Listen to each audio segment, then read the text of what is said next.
The number of bears in the Central Forest Reserve in Russia is higher than anywhere else which lies between the Atlantic and the Urals. There's approximately 1 bear per 1,000 hectares of land.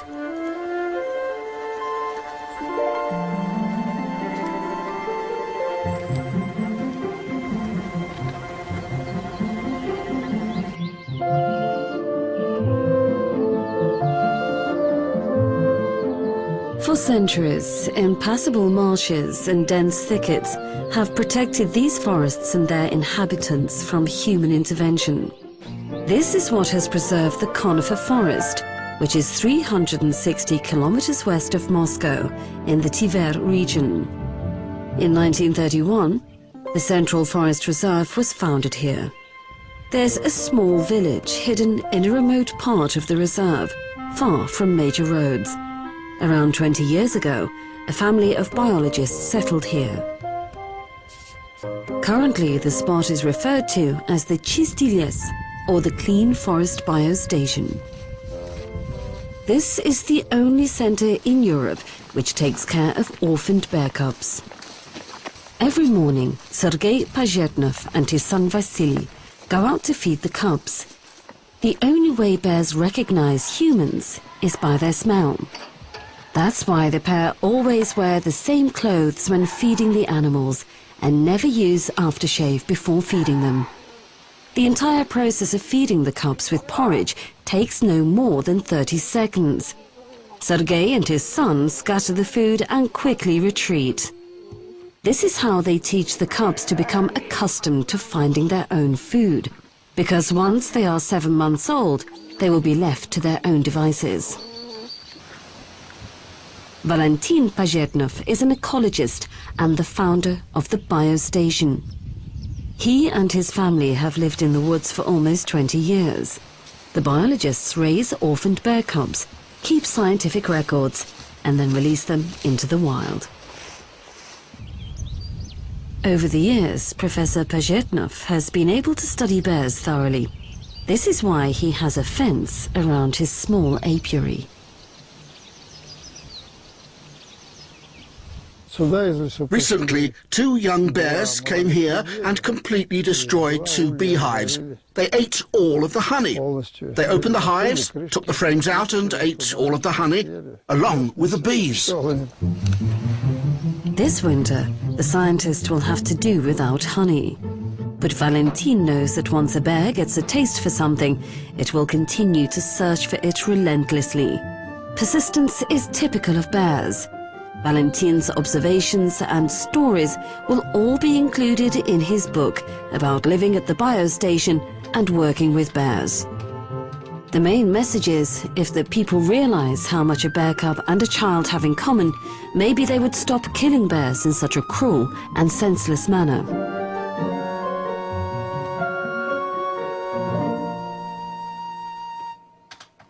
Животный мир. The animal world is organized in pretty much the same way as the human world. This is the case with highly organized species like apes, dolphins, bears, wolves. You can say their life is similar to ours.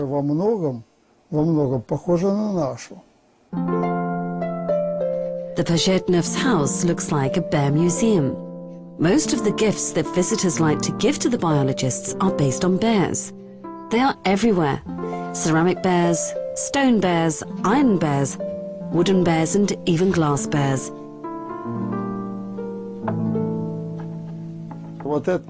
This bear here comes from India.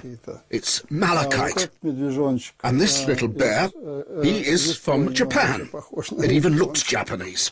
This bear is from Switzerland. Friends gave it to me when I visited a university there. My collection even has a bear from Australia.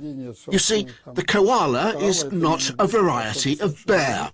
By the way, Australia and Antarctica are the only 2 continents where there are no bears. January is the most difficult and worrisome month for the family of biologists. When hunters try to kill a bear in its lair, it's often the mother who is killed. People bring cubs from all over Russia to the bear orphanage. It looks like a real orphanage. First, people feed the cubs with milk, keep a record of their weight, and give them a bath, which is necessary because the cubs behave just like children. They often get dirty. In their natural environment, their mother takes care of them by licking the dirt off, but here taking a bath is the only option. Then they need to learn to find food for themselves. The cubs develop very quickly between the age of 2 and 3 months. Once they have grown a little, they learn to walk. When the spring comes and the cubs are 3 months old, they are moved into an open-air fold. They are much stronger by now, but still, they don't dare to leave the home they have grown accustomed to. They are afraid of venturing out into the wild and to start living in the woods on their own. By this time, people have stopped feeding the cubs.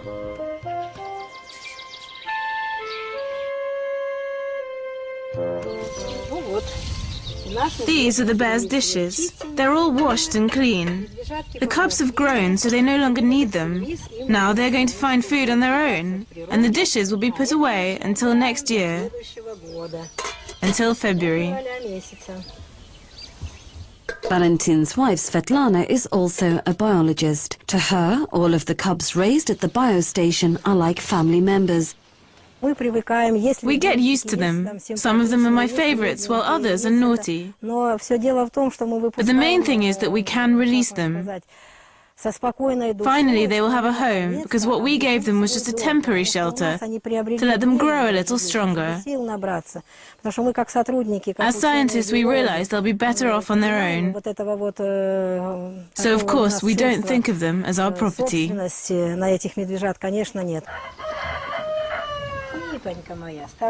Svetlana is busy all day long.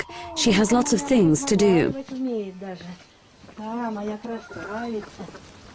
Svetlana tends the garden, feeds the chickens, and helps to take care of the cubs. During the 17 years that the biostation has existed, the scientists' family have managed to raise 130 bear cubs. All of them were returned to the wild. This year, the Pazhetnovs are taking care of 13 orphans. After they have been through a period of rehabilitation, they leave the Clean Forest Biostation and go back to various parts of Russia. A mother bear raises her cubs for 18 months, after which they are no longer a family. That's why this is the best time to let the orphans go. We make an ear tag for each bear. They have an address where the tag can be sent if the bear dies.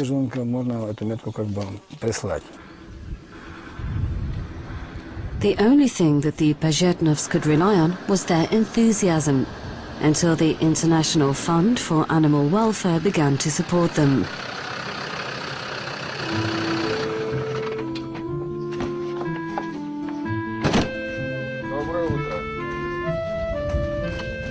Fund representative Igor Belyatsky visits the biostation on a regular basis.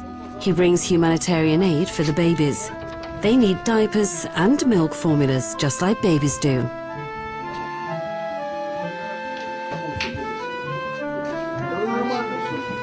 In the evening, the entire family gathers around the table, along with visitors from Moscow. They talk about the coming day, when they are going to release the cubs back into the wild. They say that this year, it's going to be a bit more difficult, as the cubs seem to be anxious for some reason.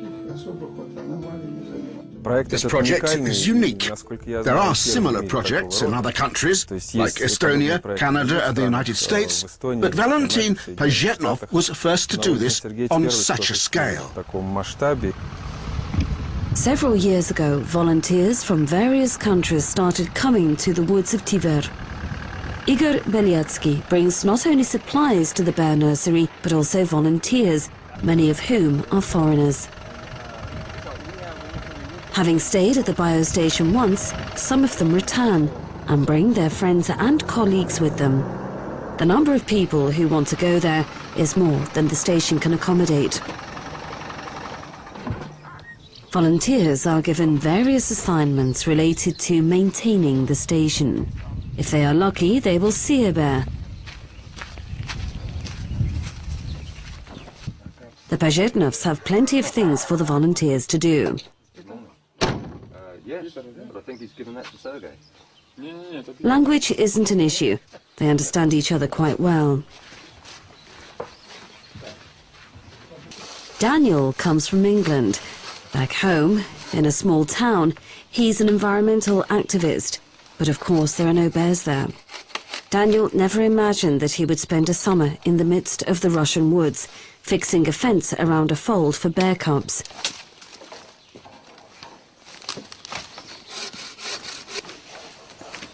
Daniel has learned a lot about these forest giants. For example, the little-known fact that bears have a language of smell. A bear's smell depends on what they want to say or show to the other bears. I wanted to do something. I had some time off. I had 3 months off work. I wanted to do something useful, and this is Russia. Not everybody gets to come to Russia, and not everybody gets to feed and look after brown bears. So that's why I came here. How did I find it? It was on a website called Eco Volunteers. So there's lots of other things on there, but this is the place I picked. There are many things which seem strange to Daniel, but he's proud of himself. He's not only learned to live in the wild, but also made some new friends. He has enough time to take the dog for a walk. Next year, Daniel wants to come back with some friends.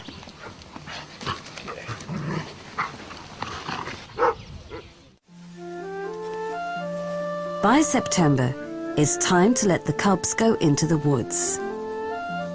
As they look for something to eat, they go deeper and deeper into the forest. Gradually, they get used to living on their own. By the time winter is over, the bears have forgotten about the people who nurse them and will fully adapt to living as wild animals.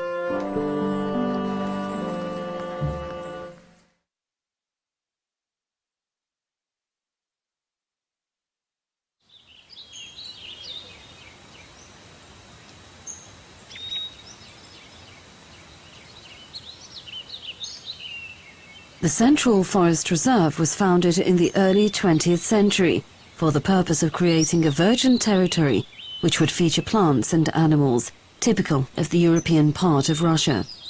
The fact that this area enjoys reserve status has helped to preserve the impassable forest.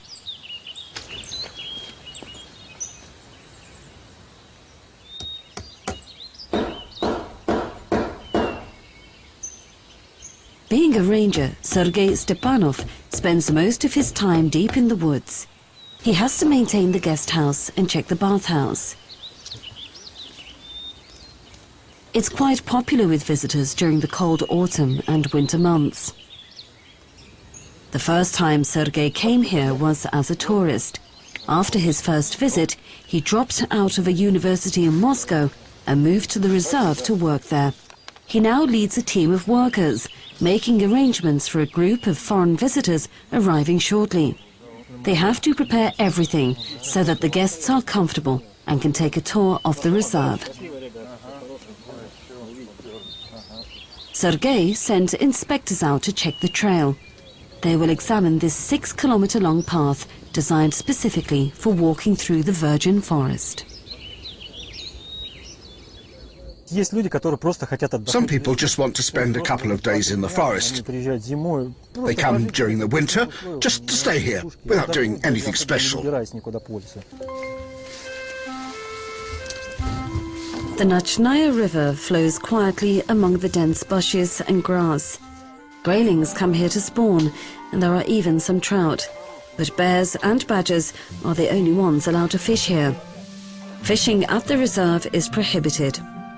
Before Valery Yefimov started working here, he owned a hunting ground in the Novgorod region.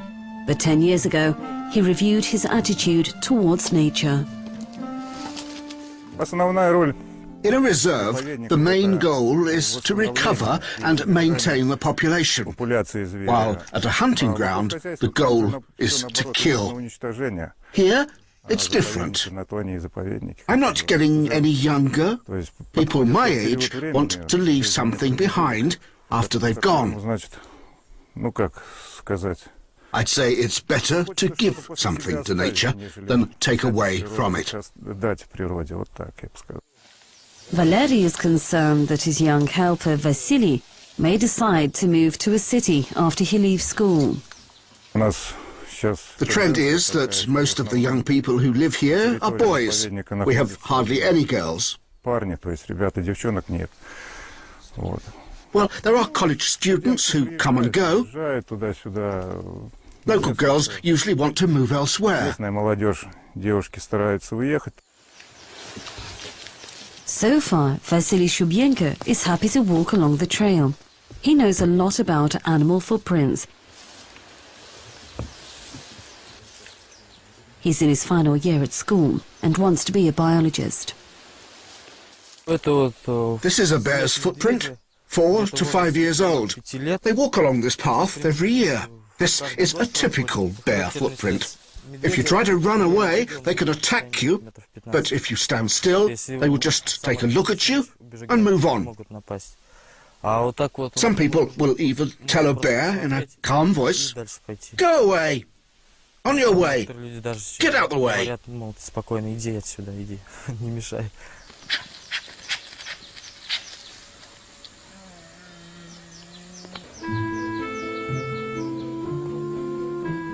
Each summer, geography and soil science students from Moscow State University come here for practical sessions. The Central Forest Reserve is part of the satellite monitoring system, which keeps records of the Earth's biosphere. Every 15 seconds, sensors installed in the woods transmit a signal containing all kinds of data, like the level of solar radiation or the speed of moisture moving within the trees. Each soil sample is meticulously examined in a lab, as it contains information on tens of thousands of years of our planet's history. There used to be a glacial lake here. This was, let me think a second, 20,000 years ago. Later, the glacier retreated, forests started growing here, and the soil acquired a well-developed spodosol horizon. This soil is typical of moist areas with a lot of precipitation. Economic activity is prohibited at the reserve. The only thing that can uproot a century-old fir tree is a major thunderstorm. The fallen trees aren't removed, however. They have to decompose in a natural way. This fallen tree will take up to 30 years to decompose. Lots of insects, some of which are quite rare, will make their home here. Then young trees will start to grow on top of it. Each fallen tree has its own story.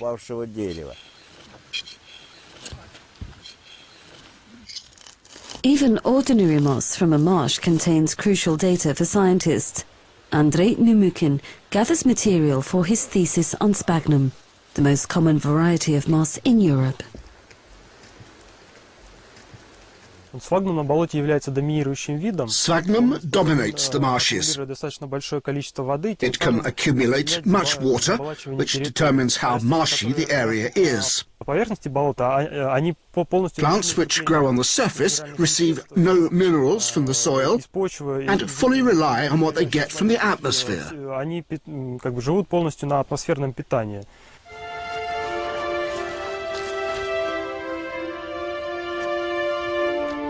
Scientists believe that they can develop the best preventative strategies depending on how much a region has been affected by humans.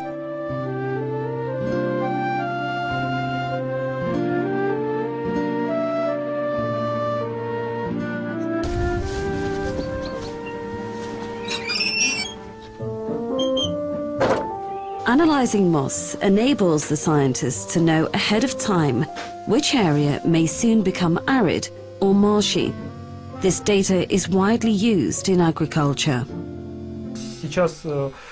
Scientists have proved that marshes aren't just static, they grow. For example, this marsh here grows 1 to 2 meters every year. And the reason this happens is because of sphagnum moss. Moss is what produces a marsh. When you walk through a marsh, you are basically walking on moss. The reserve labs allow for scientific research in a number of fields.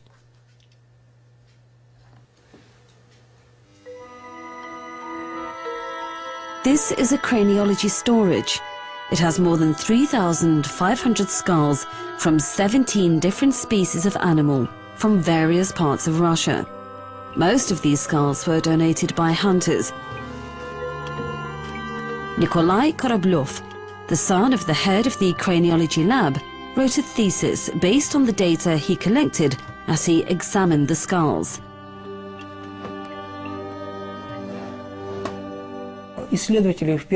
Researchers are attracted to working in the reserve because they can work in close contact with nature here. They have the object of their study at their fingertips. They can observe things all of the time. They can keep systematic records. Animal skulls hold crucial information, but one has to be able to extract it. During the 30 years that the lab has been operating, more than 100 bear skulls have been collected from various regions of the European part of Russia. When we examined the bear skulls, we discovered that quite often bears have problems with their teeth, primarily caries. One factor which contributes to this is the fact that bears like to chew on oats. They often like to go into oat fields and eat there. They damage their teeth as they grind the stalks. Nikolai is the Deputy Director of Scientific Research. Along with the Director, they discuss plans to increase the bear population at the reserve. We already have a decent number of bears in our reserve, so releasing the cubs that are currently in the nursery right here may not be a good idea. We could release them somewhere else, where the density of the bear population is lower.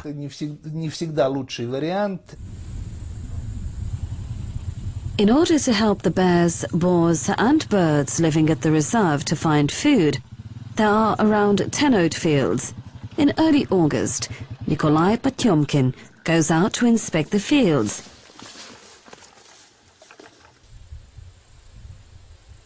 He needs to check if the harvest is good and if all of the reserve's inhabitants will have enough food.